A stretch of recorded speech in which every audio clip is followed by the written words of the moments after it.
Hello అండి, గోంగూర పచ్చడి చేస్తానండి. నేను ఎలా చేస్తానన్నది చూపిస్తాను. మినప్పప్పు,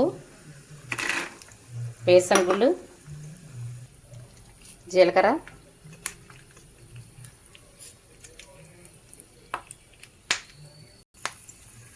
ఎల్లుల్లిపాయలు స్లోగా వేపుకోవాలండి, మాడిపోకుండా.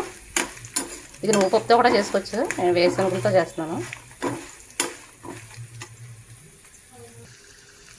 కరివేపాకు,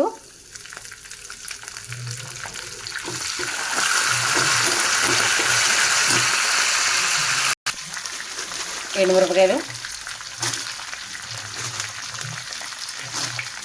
గోంగూర పచ్చడిలో కొంచెం ఎండుమిరపకాయలు ఎక్కువే పడతాయండి.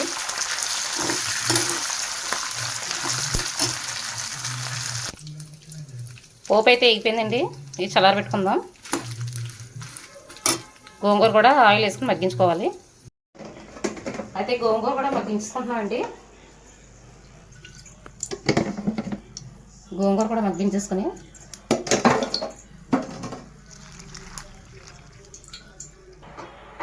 గోంగూర మగ్గిలోగా ఈ పోపు అయితే ఇది రుబ్బుకుందామండి. అంతలోకి నేను గ్రైండర్లో రుబ్బుతున్నాను. మిక్సీలో అయితే మెత్తగా వచ్చేది అనేసి గ్రైండర్లో వేస్తున్నాను.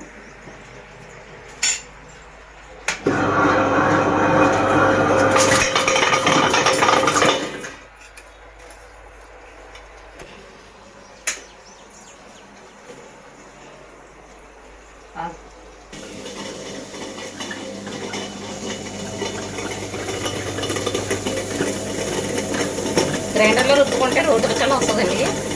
మిక్సీలో అయితే మెత్తగా అయిపోతుంది. చూసారు కదండి, మనం రోడ్లో రుబ్బుకున్నట్టే వస్తుంది. ఇది బాగా మెత్తగా అయిన తర్వాత అప్పుడు గోంగూర వేస్తాను. గోంగూర వేసి ఒక తిప్పి తిప్పేసి తీసేయడమే, ఎక్కువసేపు అయితే వేయకూడదు. అప్పుడు మనకు రోడ్డు పచ్చడి స్టైల్లో వస్తుంది. రుబ్బు రోడ్లో రుబ్బాలి అంటే కనుక మన తరం కాదు, అందుకే ఈ విధంగా చేసుకుంటే బాగుంటుందండి. గోంగూర అయితే మగ్గుతుందండి, దగ్గరికి అయితే పడింది. ఆదివారం గోంగూర ఏంటి అనుకుంటున్నారా? నాన్ వెజ్ ఉన్నా కూడా పిల్లలు తింటలేదండి. ఇలా ఏదో ఒక పచ్చడి చేసి ఒక ఆమ్లెట్ వేస్తే తింటున్నారు. ఇంకా అందుకనేసి నాన్ వెజ్ ఏమి వండలేదు. చికెన్ గట్టా వండినా తినట్లేదు. ఈ విధంగా పచ్చళ్ళు చేసుకుని ఒక ఆమ్లెట్ వేస్తే మట్టి తింటున్నారండి. ఇందులో నేను వాటర్ ఏదో ఏ వేయట్లేదండి. మన గోంగూరలో తడే సరిపోద్ది. గోంగూర పచ్చడి గట్టిగానే ఉండాలి. నీళ్ళైతే నేను ఏం వేయట్లేదండి. రుబ్బేటప్పుడే కళ్ళుప్పు కూడా వేసుకుంటానండి. గోంగూర అయితే మగ్గిపోయిందండి.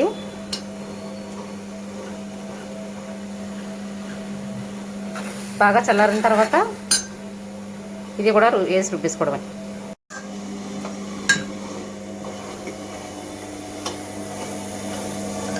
మెత్తగా అయిపోయిందండి. అందులో గోంగూర వేసేస్తాను. ఎక్కువసేపు రుబ్బకూడదు, కొద్దిగా కొంతసేపు రుబ్బేసి తీసేయడమే.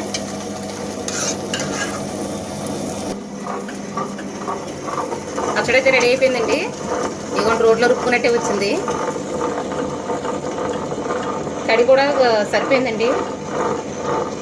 అంటే నేను వాటర్ అయిపోయినానే చేశాను ఈ పచ్చడిని. గోంగూర పచ్చడి అయితే రెడీ అయిపోయిందండి. ఇందులో ఉల్లిపాయలు కట్ చేసుకుని వేసుకుంటే బాగుంటుంది. దీని కాంబినేషన్గా ఆమ్లెట్ వేస్తానండి. అంతేనండి, వాళ్ళ సండే స్పెషల్ అది.